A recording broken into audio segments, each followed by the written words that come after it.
Hello, everyone. This is Oracle Oriah and Alastair. I'm from the US. He's from the UK. And today we're bringing you another steaming hot cup of Java in Cosmic Coffee. I am experiencing a heat wave again for the third week. Alastair is now experiencing autumn and cold weather, and I'm so jealous.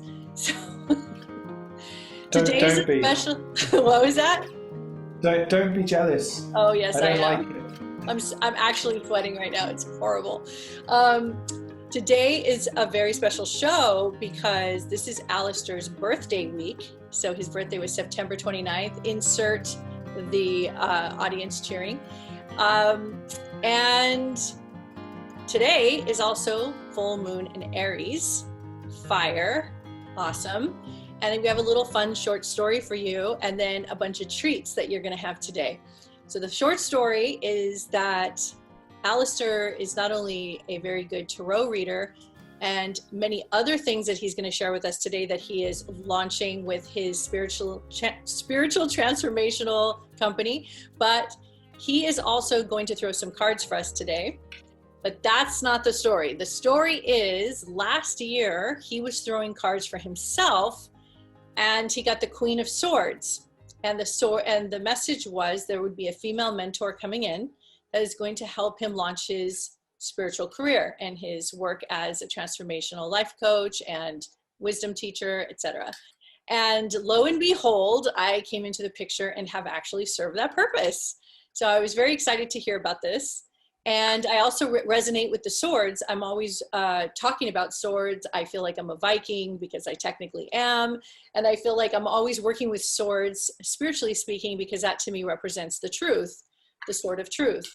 So, and of course, the Queen, may we need to go into that. But anyway, so that is the little story. And I'm going to let him take it away from here. He's going to throw some cards for us and tell us all about his wonderful new world that he has just launched. Well, thank you very much. Yes.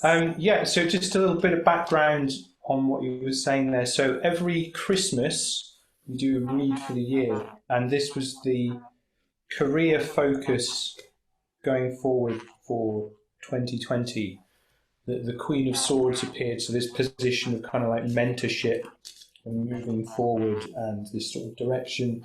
And of course, back in December, zero idea. I was still, jobbing musician, doing that kind of stuff. So, and then here we are. I just qualified as a life coach like 3 days ago. So, and throughout September, I've been hoovering up courses and certificates to build this holistic practice. So I'm a life coach, I'm an advanced law of attraction coach, I am a belief clearing practitioner, and a law of attraction wealth practitioner as well as my kind of starting circle. So it's all working with energy. The great thing about you, Alastair, is if anybody wants to look back, I think we're on episode 11, maybe. If anybody wants to go back to previous shows, you can hear Alastair talk about his beliefs and really share his personal stories. And you can see he's been doing this a very, very long time. So this is just the stage where he got certified, but to me, he's been certified all along.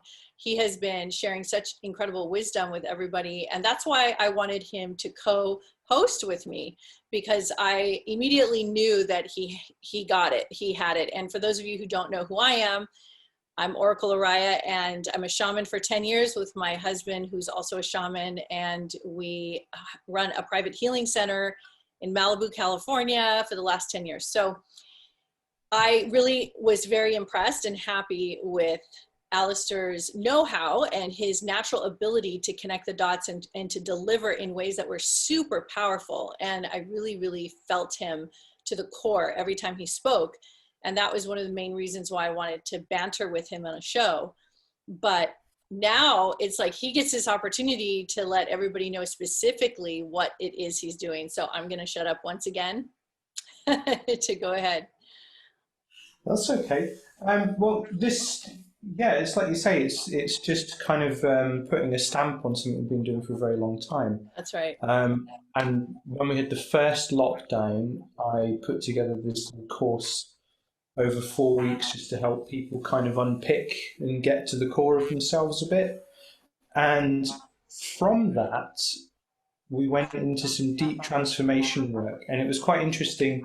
We're doing lots of stuff working with law of attraction, not this kind of namby-pamby woo-woo stuff, but like the real, like getting to the guts of it and helping people redesign their own lives by using their five senses, as the five senses as the language of the subconscious mind. And it's the subconscious mind that engages with the flow of the universe and dictates how we perceive the world. So that was something that was really like, I just felt like I have to do this and I have to do it now. And I think this was maybe a few weeks, maybe a month or so before we met. I think because the course ran over a month, then that finished. Then I think we started the group up in May, and I'd registered the first version of the company at the end of May. It's quite funny. I've registered this company twice, and it's like they say you have to kill your baby sometime because the original idea um, versus the idea from May versus the idea at Right. the end of August was very different. And that's what So happens when you evolve, you just keep evolving with your program. yeah, that's it. So I just thought, in all the years of teaching and performing, everyone was always asking me the same stuff, the same questions, the same. They were. It was like they were looking for the same guidance on how to kind of connect with something that's higher within themselves, where to find the deeper meaning, where to really unlock this. And I remember thinking back in like 2012, I was like, I'm just a guitar teacher, man. Like, why are you asking me this? You And know? musician, obviously. Yeah, exactly. But it was as if they could smell it on me, or they could scent it, or something, like an aftershave that you're wearing. Right. Um, and then I just thought, with everything changing, I was like, well, why the hell not? Because I quite enjoy this. So I had a bit of a convalescence June, July, August, having shingles and then busting up my wisdom teeth, and gave me Right. some time to think. And then I was doing some studying kind of as I was starting to get better. And then over September, I just did all of these different courses, kind of just like, no, I'm going to just go for it. And with the idea to start servicing clients in October onwards, which I'm now in a position to do. So Well, that's yeah, wonderful. And what we'll do is we'll put his website in the description box, and or I might put it towards the end. But you can definitely find us on Facebook, both of us. And I'm the founder of a Facebook group called United Starseed Connections Group, and Alastair is the co-admin also on this group. It's a non-dualistic approach to spirituality and just basically living life in general, on how you can see above it all while you're living through it. So you're not attached to anything, but you're not making anything wrong. And at the same time, you're having a perspective that's wide enough that you can see the yin yang, you can see the black white. So you're not taking any sides. So that's what makes our group unusual and a little different. But we are available. You can talk to us there, and you can also yeah. private message us on Facebook. And what's the best way for people to reach out to you, Alastair? Um, they can just find me on Facebook. They can find me through the group that you run. They could So also search for facebook.com/the higher transmission, which is my page. But they could also email me at highertransmissions@gmail.com, because essentially this whole thing, I'm going in pretty hard with a holistic approach. So not just coaching and mentoring, but creative and artistic output as well. Because to me, the whole thing is, yeah, music and art and expression is a healing process, whether you're making the art or you're looking at the art or you're gone to the concert or performing the concert. So I want it to kind of grow into something that's much bigger, but at the minute it's just me and my stuff.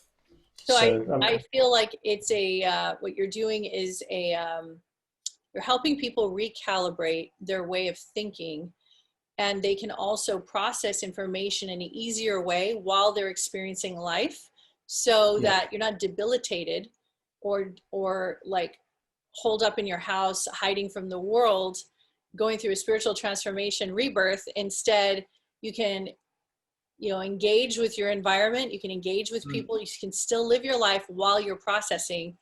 And I'm sure you have found many ways that you can help people to go through those stages, and how to process, how to breathe, how to be in their body. It's a conscious way of living, and it's just bringing awareness. That's it. It's like if you imagine you're traveling in a rocket, to the old style NASA rockets going up from the Earth to the moon. They don't have the rocket firing the entire time. Right. It just goes on for a bit and you coast on the momentum and a bit more. And it's that kind of approach that I like to take. Just give them some meat and potatoes, digest it, move forward. Always doing something powerful, positive and productive and integrative as well. Because a lot of the time when people want changes, I think there's this misconception that they have to change everything, but if they change the way that they look at everything, you know, you're grateful for what you have, you appreciate, you're thankful for that. It's kind of like you're bringing everything back to the center, and you can work from there. So that's the big thing that's important to me. I also like that you work with color. So the way you work with color is to understand colors, the frequency of different colors, like red representing, I don't want to speak for you, so red represents, go ahead. I think it's fire. You had it for fire or anger. Mm-hmm. And green, you would have to tell me because I can't remember. This was the theory of the three worlds, or the primary colors of light, which is, I mean, I love this story. I dine out on this for like over a year now, but it was a vision on a psychedelic assisted psychotherapy research trial. I'm comfortable to talk about it because it was in a legitimate medical scientific research session. And I saw the influence of different stimulus, and red being very barren, reactionary, you know, everything's just turn on the news, man. Do you know what I mean? Like, turn on the news and that's it. You've got your red world. This is happening. That's happening. This person's horrible. That person's an ass. Da, da, da. Everything's just vying for each other. And then the blue world is kind of in the middle, where you see it all and you're really depressed and you're kind of like, oh, you want to stay at home. You don't want to do anything. You just want to eat pizza and watch Netflix and not put this energy back out into the world. It's paralyzed you. And then the green world is where it travels through you like a lightning rod. So you've still got everything that you've seen before, but it's not affecting you in a way that you're not in the tennis match of reactions. You're not on the sofa of despair. You're out there using it as creative energy. You know, you've turned something that's kind of negative into a fuel source to create something really awesome. And because it's red, blue, and green, you put those three things together, you get white in terms of talking about how light is constructed. So the white light contains all three of these elements. So to have a really integrative way of living, you can't bypass stuff. You know, it has to include the stuff that makes you angry. It has to include the stuff that makes you upset. It has to include the stuff that you transform, because it's all about how you perceive these events and elements and stimulus, how you respond to them, what you do with that information. That's the key. And I think if we could all take that approach, there would be a lot less struggle and a lot more smooth sailing. I feel people don't know that they have choices. People don't, they feel they're cornered, their back is up against the wall. They don't feel they've maxed out, they've hit their ceiling. They don't really feel there's any other options out. So I think what you're doing is helping people to see this is the best time to go in. Yeah. And this is where you start to, some people in the early stages call it integration, where they can integrate new concepts and ideas. What I'd like to offer is that what you're doing is remembering. So what you're doing is you've already been coded. You already have all this information in you. Some people call it being superhuman or advance, you know, technology, but you're just allowing what's naturally occurring within you, what you naturally have access to permeate and to come through and to affect your world. And that's what Alastair's all about, is the affecting the exterior, this 3D holographic world, whatever this world is that we're interfacing. It's to how to connect, process, feel, hear. Like, you see something, what do you do about it? And that's a conversation you and I have had so many times. The speculation of what happens if there's a riot, what happens if you go down the street and someone pulls out a knife, what happens if, you know, someone hurts your feelings, what happens if you get cheated on, what happens this, what happens that. It's all these like real life events. And how do you handle that? Do you feel like you have to take up arms? Do you have to go fight in the streets? Do you feel like you need to pretend it's not existing? Do you need to go kumbaya and just meditate it away? What do you do? So this authentic way of living is where we hone in, and Alastair is perfecting his craft to where he could show you like a kaleidoscope, all the different fractals and colors of how you can manage and create your reality without giving up any of your identities, your personality, your characteristics. I mean, that's the one claim to fame Alastair has, is he's not going to change for anyone.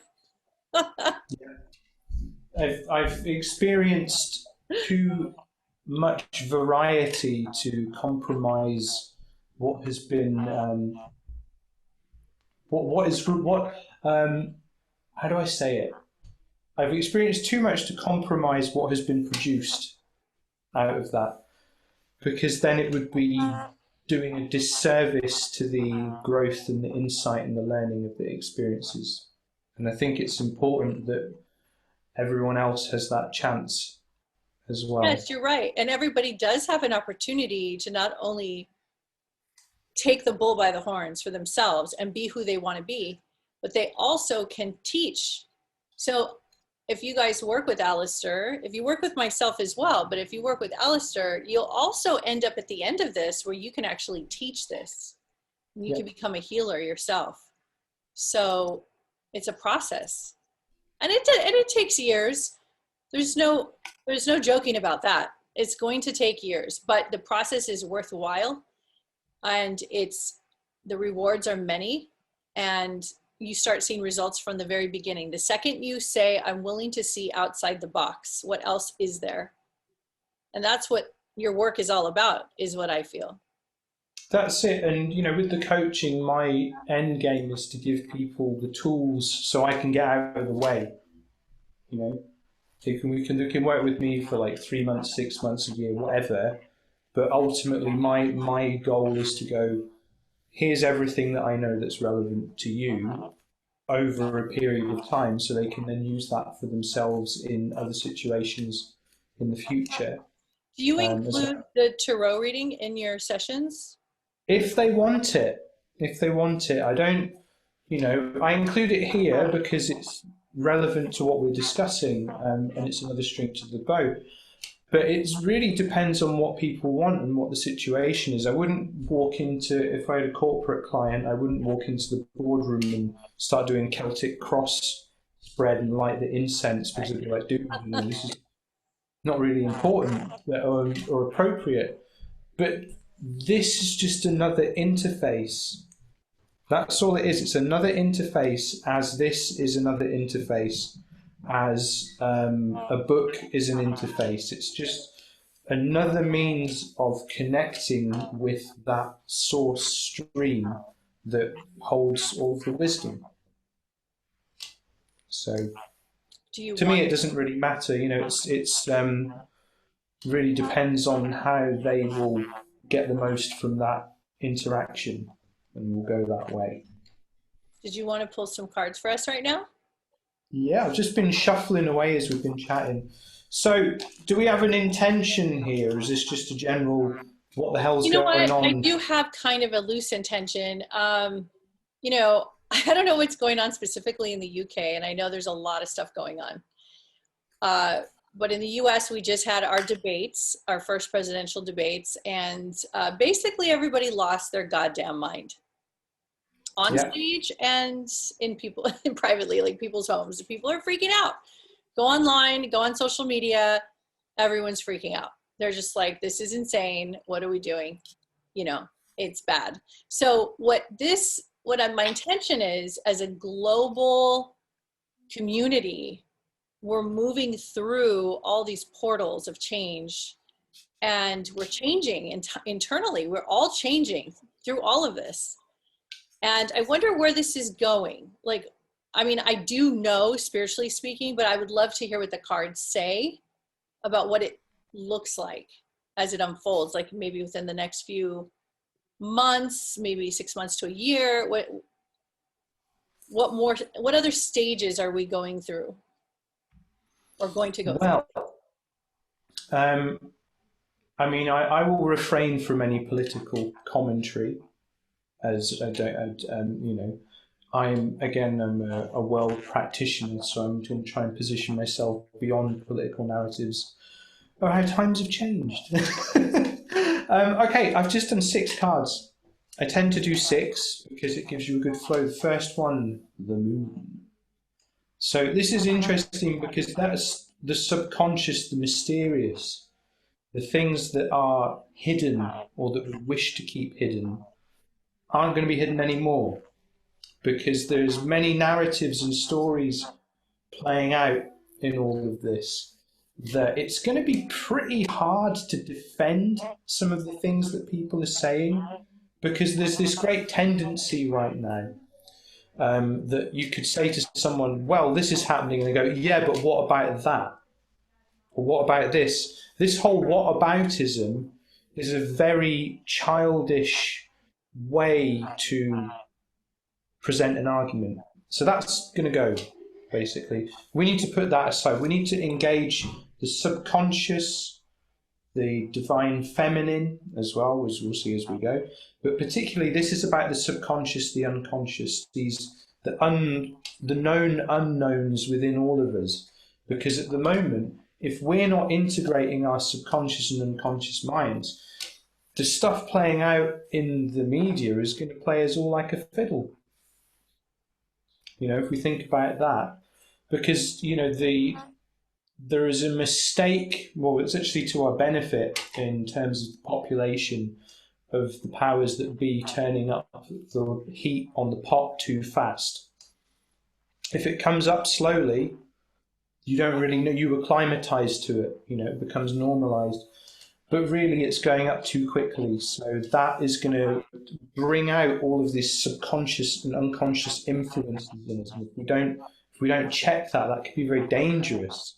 You start, you know, if other things start acting through us, because in terms of the law of attraction, to come back to that, so I'm doing all the training, the subconscious state of being, the unconscious state of being, all of that stuff, that's your broadband connection to the universal energy. So if you're not conscious of what's going on there, you're going to be sending all kinds of messages, you see all kinds of mad stuff happening, and you're not necessarily going to co-create the reality that you want if you don't consciously use the subconscious and the unconscious. Card number 2, Queen of Cups.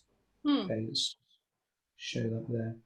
So again, divine feminine, creative energy, water element with the cups. If we think about the kind of regressive politics, seriously, it doesn't talk about politics and says, yes, I'm saying this is all regressive, because it is. It's this patriarchal structure, the denial of the feminine energy. You know, none of us would be born if it wasn't for a woman carrying us in their womb. So why are we trying to erase and deny that influence in our society of the feminine, the divine feminine, the sacred feminine?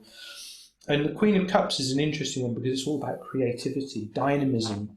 So if we think about this patriarchal structure that's going back thousands of years, that's kind of what's under threat at the moment, and it's playing into our unconscious and subconscious narratives. So I just got to put my glasses on. Interesting. And the moon also represents feminine energy too. So 2 cards already referencing feminine.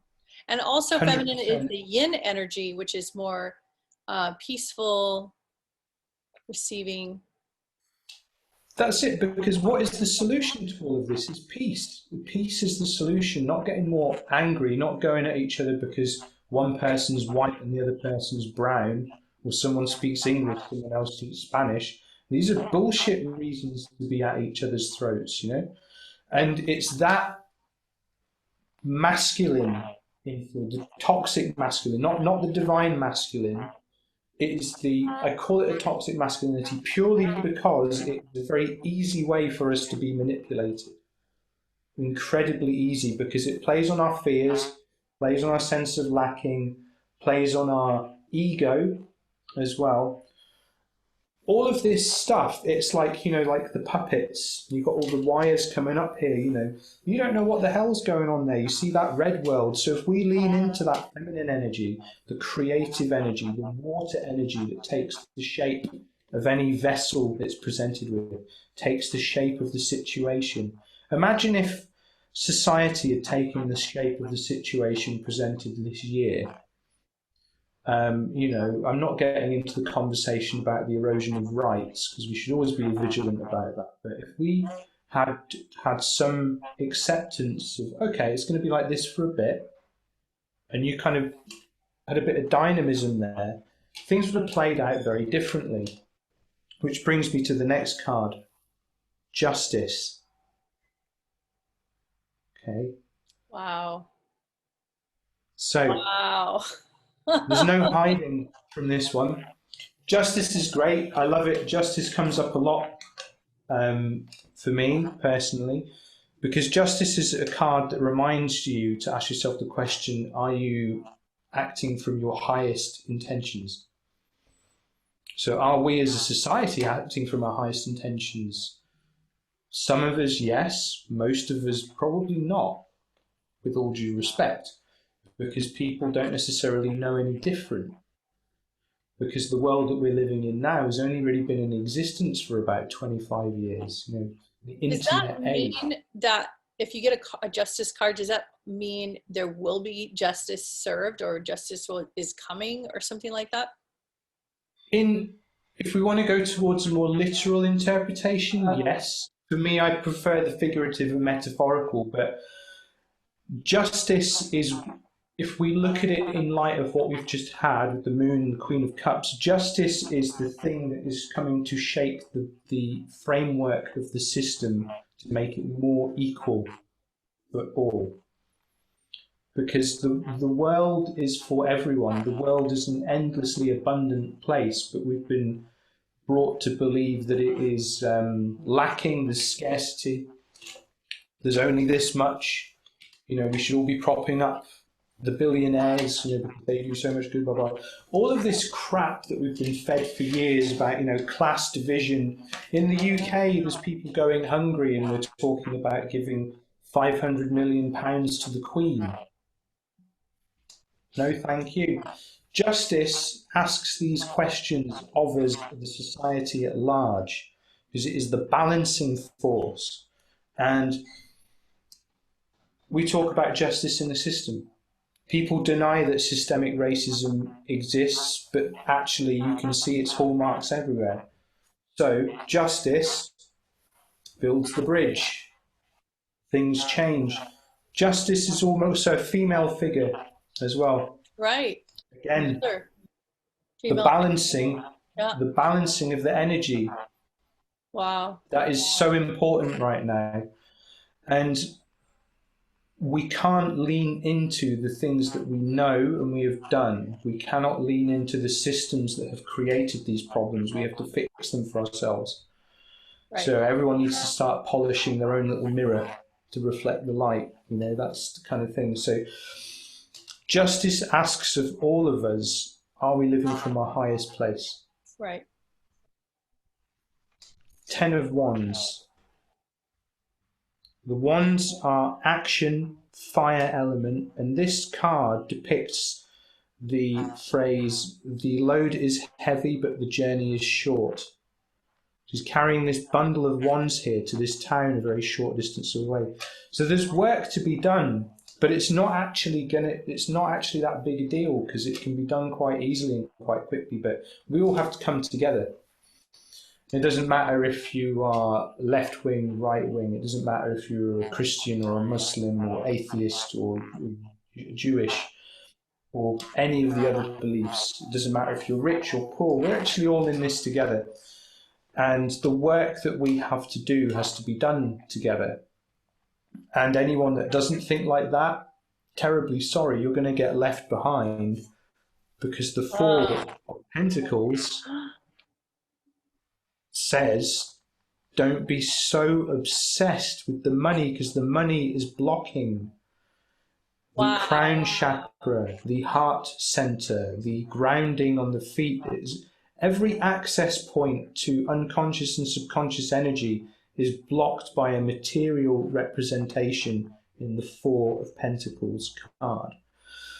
And also this suit represents earthly matters and the earth element and material concerns. So we look at the two things together there. A lot of work to be done, but over a very short space of time. Now bear in mind, I'm not necessarily talking about our lifespans, because our lifespans are the blink of the eye in terms of the universe. So it might seem long to us, but if we don't pull together and do this, if we don't get blinded by that.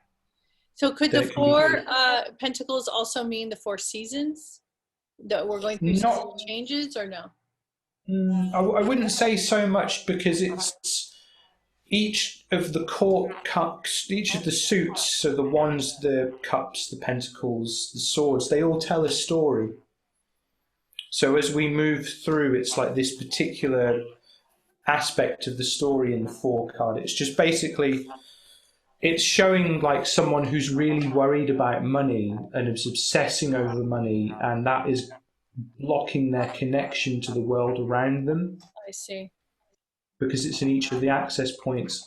And in the law of attraction, we teach people that worrying about money, believing that there's a finite amount of it, or that you don't deserve to have millions or billions in the bank because it's going to enable you to do stuff, is actually the one way that you block all of that abundance coming to you. Because there's plenty to go around. Imagine if you were suddenly a billionaire tomorrow, how the world would be a different place. I know you would spring into action. People might not see it immediately, but I know you'd start filling in the gaps here and there. I would do the same, you know. Suddenly, look, you get like 10 billion in the bank tomorrow, and you go, okay, right, I can actually help a lot of things. So it's this idea very that psychic, money is... Alastair. Because last night, you're very psychic. Riz and I were talking about this last night, and we're using almost similar phrasing. That's really incredible that you're saying this.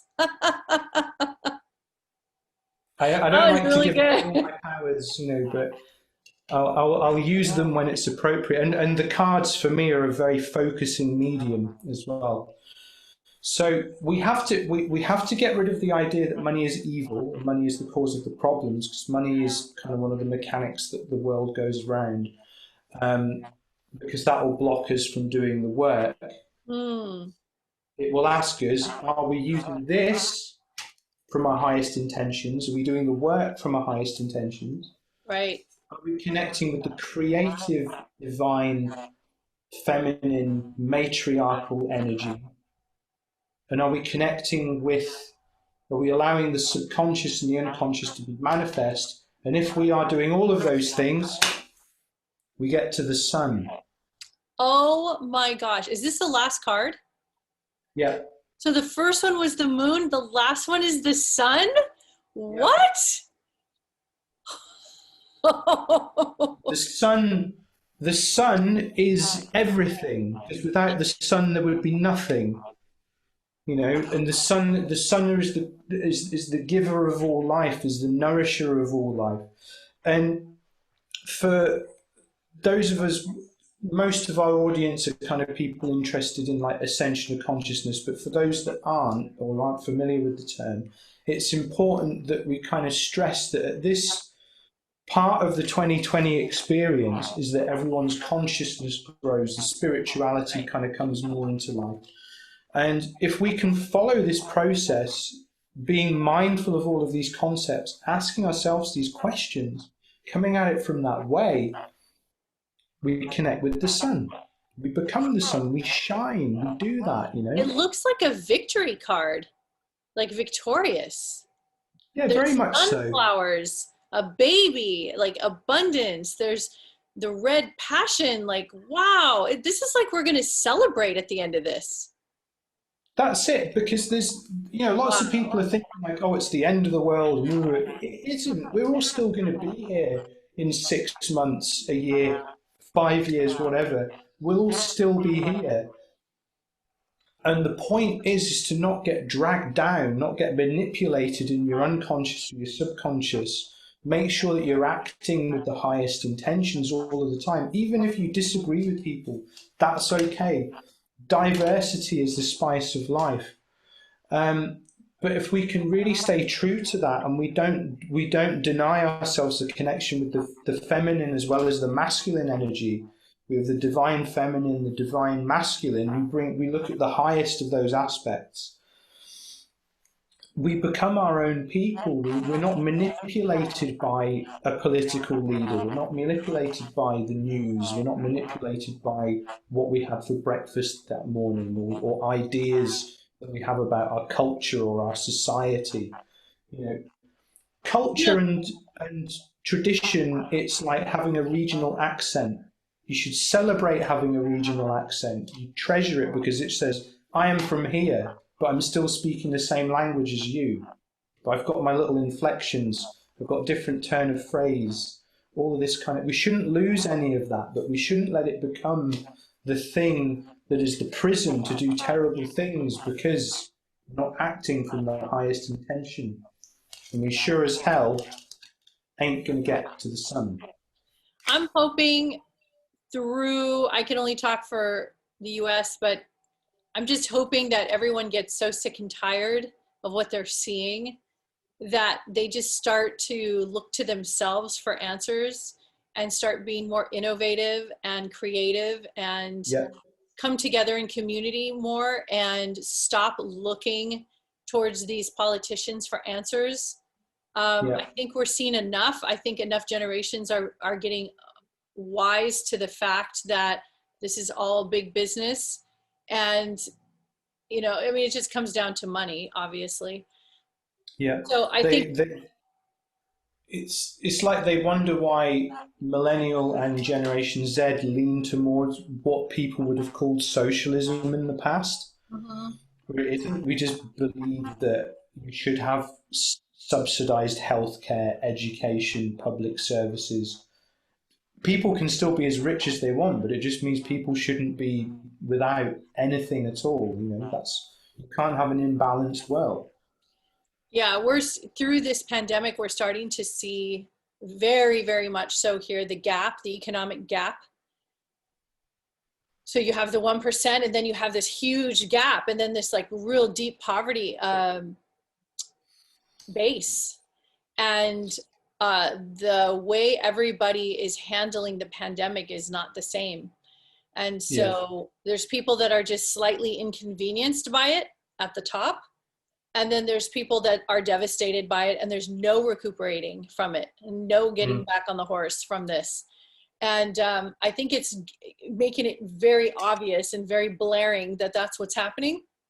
And it's really giving us an opportunity as a community to stop waiting for politicians to fix things and to start really helping yeah, each other at the ground level, people reaching out to each other and starting more communal living. That's how we all started anyway. We started out tribal, and yeah, it's the most natural way to live. It's you are in communes, you're in tribes, the tribe raises the children, you help each yeah. other. I think we almost have to go back a little bit to that. What do you think? I think so. I remember chatting with someone a while ago about what the future might look like, and I said, imagine tribal villages, but they've all got really fast broadband. So, I you know, wonder we're if still going to have, yeah, because you know, I don't know. I mean, I'm kind of speculating too far out right now, but like in the United States, we have all these different states, and each state there's some sections that can be a country by itself. they're so removed from different, so you have the West Coast, the Midwest, and the East Coast, and then you have the South, and it's extremely diverse in between. The contrast is incredible. And so we war amongst ourselves here because the contrast is so incredible. The belief systems are so different. And I think that's kind of like a kind of a weird thing to see, is like the kind of looks like it's coming apart a bit.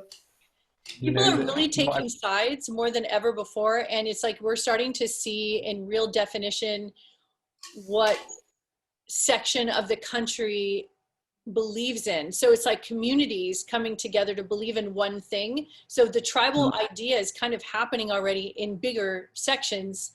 My concern is that we're going to go to war with each other, you know, because there's the unrest and the division and the divisiveness is so extreme here right now. So I think maybe people being a bit more responsible about the kind of stuff they say on television, you know, because our media has turned into a three-ring circus completely. Now it's no longer, this is the news. You're watching the news and you think you're watching Comedy Central. You think you're actually watching a skit show, like it's a skit. It can't be real because news anchors don't talk like that. This is all opinions, and, you know, it's all, you know, it's owned by the big four, whatever, you know, companies that own all the media.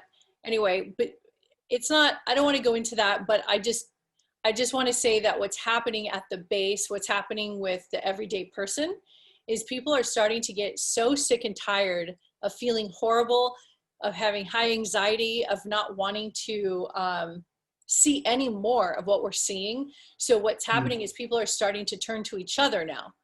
And they're starting to get bored of the same topics, and they're starting to want to talk about more creative things, and more people are talking to each other about, what are you doing now? What are you up to now? You know?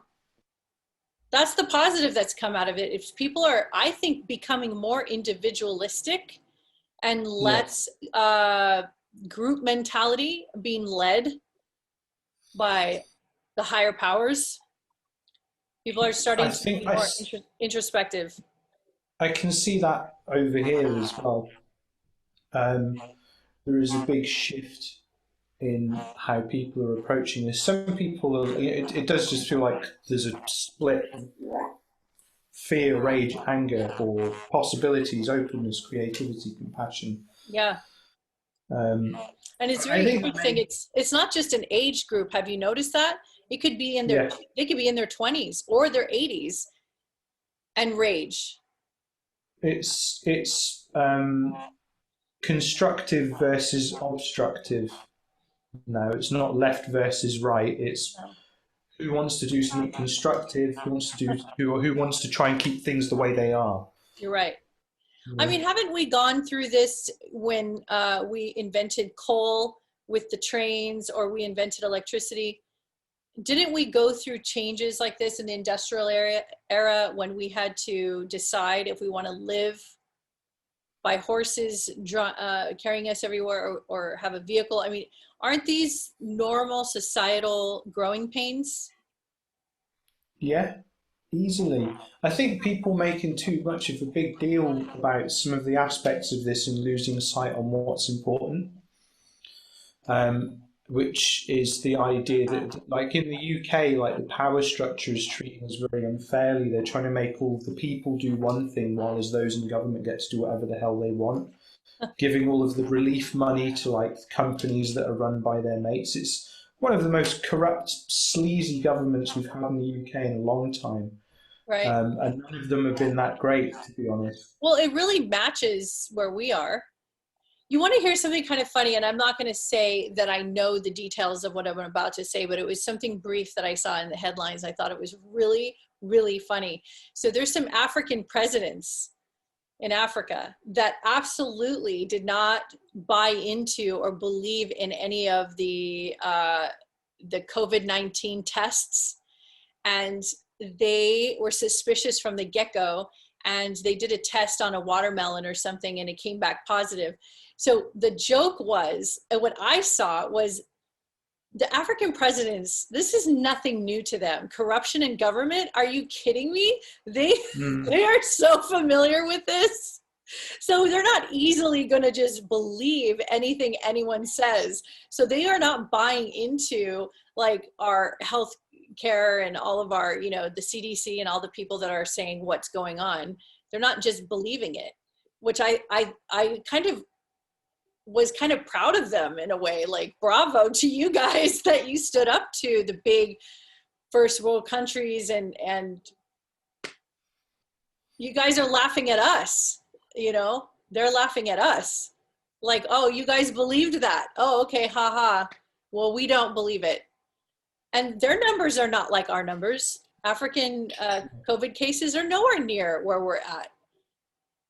I mean, it's interesting because I was speaking with my dad on my birthday the other night, and we kind of tend to talk about everything under the sun in every phone call.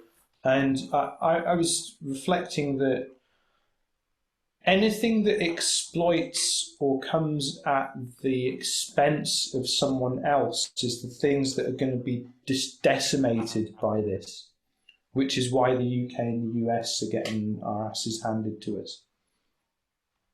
Basically, because historically, you know, this whole thing, Brexit, COVID, this is karmic balance for the British Empire, and I've maintained this point of view for a while, because we've spent however many hundreds of years thinking we're the best, when really the most effective bully of them all wears a suit and a smile. So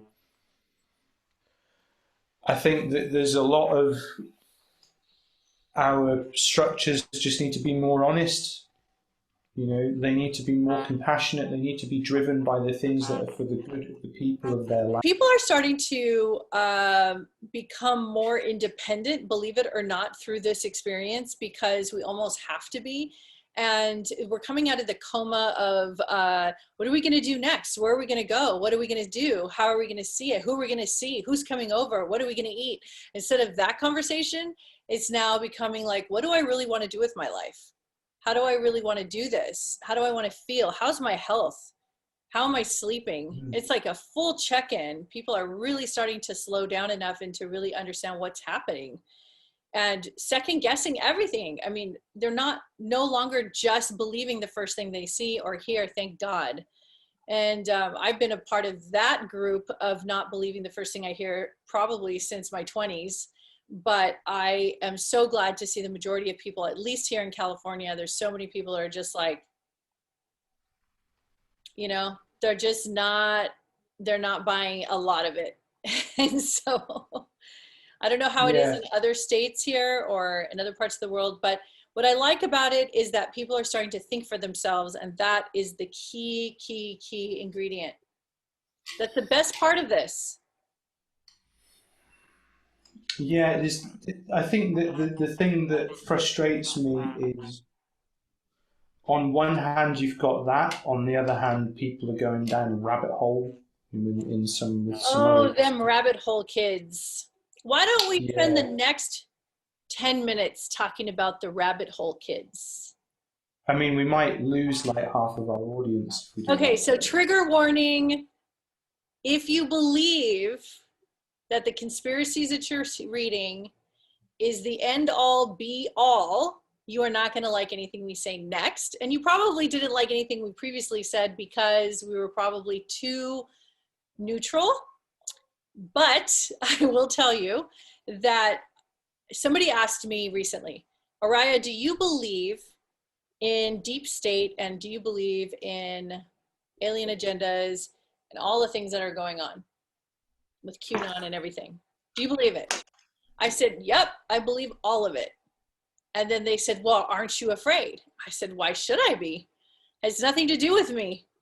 And then they said, well, how do you know if it's real? And I said, I don't know if it's real. No one knows if it's real, and you will never know if it's real. And then they said, well, but don't you want some relief?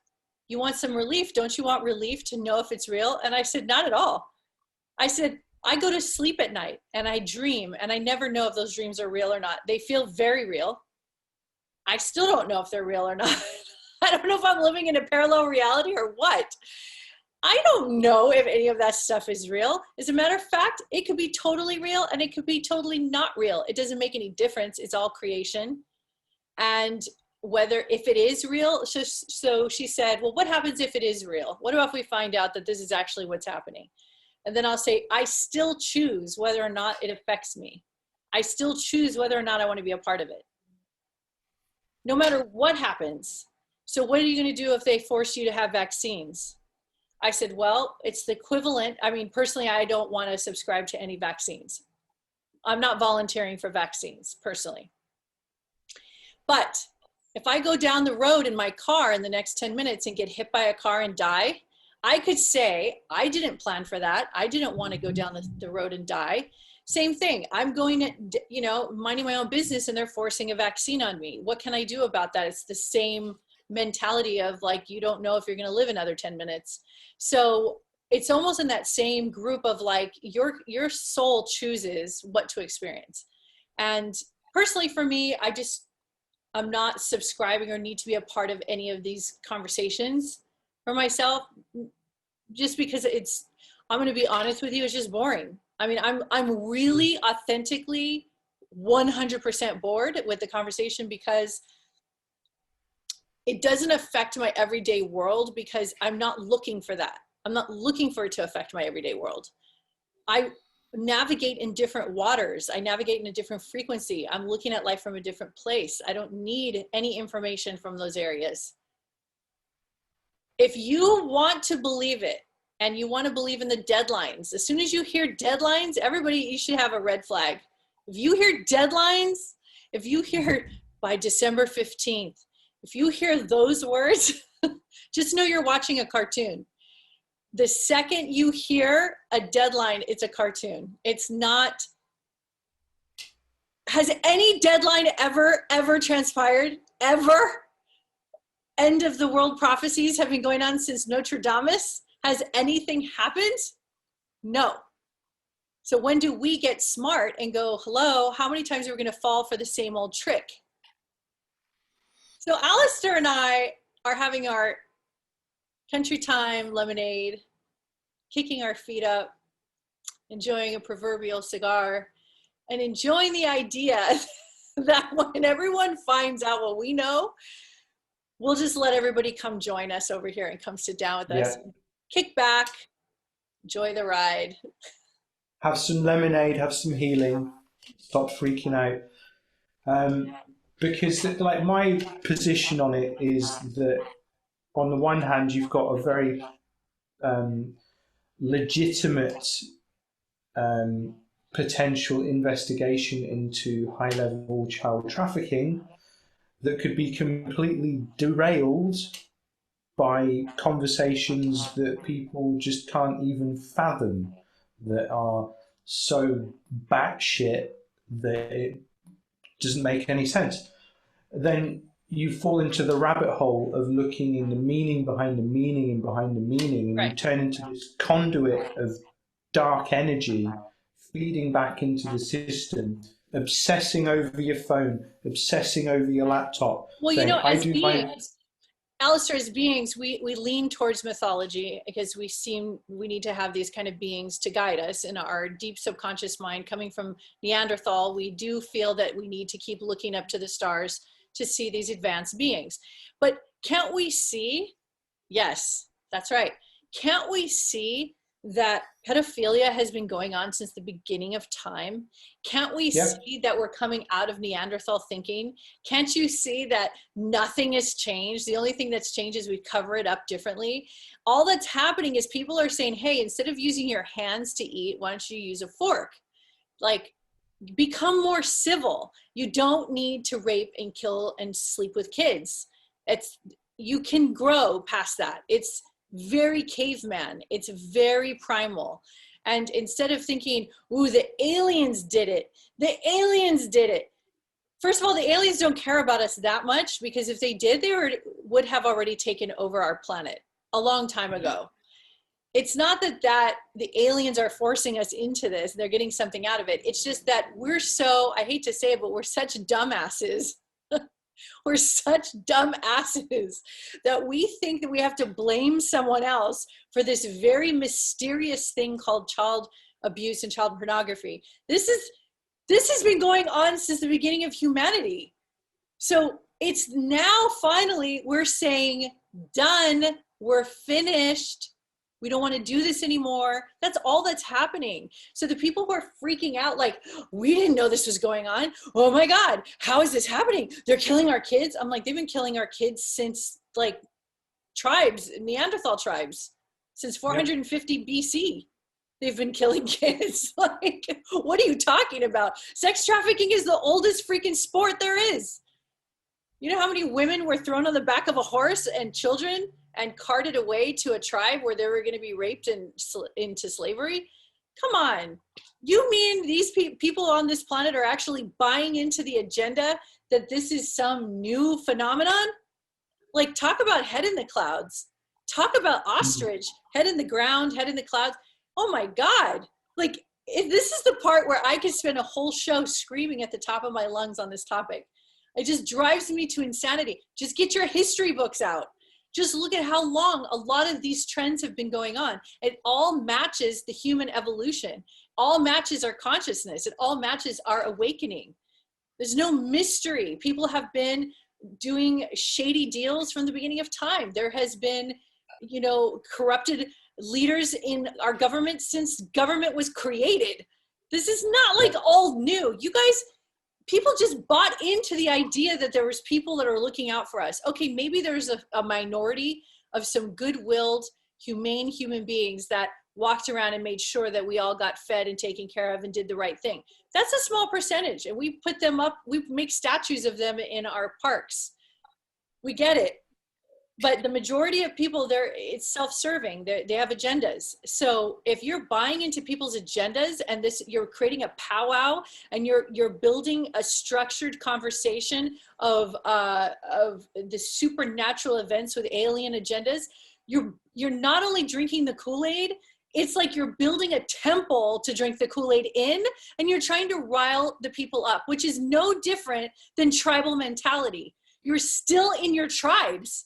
No, I like tribes, but I'm choosing if I want to be in a tribe or not. But the people who are doing this are not even aware they're being tribal. They're literally unaware that they're trying to light people up and gaslight everybody and walking around with torches, lighting it up and lighting the streets up, trying to tell everybody about agendas. Oh my God, that's how we find our personal responsibility, is to talk about agendas, other people's agendas. Who cares what their agendas are? Why don't you look in the mirror? Look at your own agenda. What's your agenda? If you don't like what I'm saying, I'm sorry. But look in the mirror. What is your agenda? So you're out there building conspiracies after conspiracies and helping to spread these archaic rumors, but you can't see that you yourself have an agenda? What's your agenda? What information are you pushing? You're pushing the needle in just as hard as everyone else is pushing it in. Alastair and I are saying, take the needle out of the freaking arm, sit down for a second, have a cup of water, relax, and realize that this is evolution. It's nothing spooky about evolution. That's the whole point. If you're spooked, that means you're still at a stage where if a camera is taking a picture of you, you think your soul is going to be taken away from you. This is the stage you're still at if you're spooked. You should not be spooked. If you go into a pond and there's freaking little critters and there's little fish, that's because you're in a pond. Don't be spooked by that. So people need to really get a grip. And I don't know if you and I, Alastair, are going to be a drop in the bucket if we're going to make a difference, but it's worth trying every now and then to keep trying to wash the water out and clean it out. I think I'm just going to operate outside the bucket. That's oh my gosh. Well, I needed to have my rant. Apparently it was. That's all right. It's fine. It's just ridiculous because it's like that thing, you can't drain the swamp if you are the swamp. Dang, that's great. You know, you can't fight the darkness if you are the darkness. Right. It's this whole thing, like, I firmly Can believe you just that, hear what you just said again? That was like, you just dropped the mic so hardcore right there. what, both of them, The last one. you can't fight the darkness if you are the darkness. Can we just have a moment with that for a second?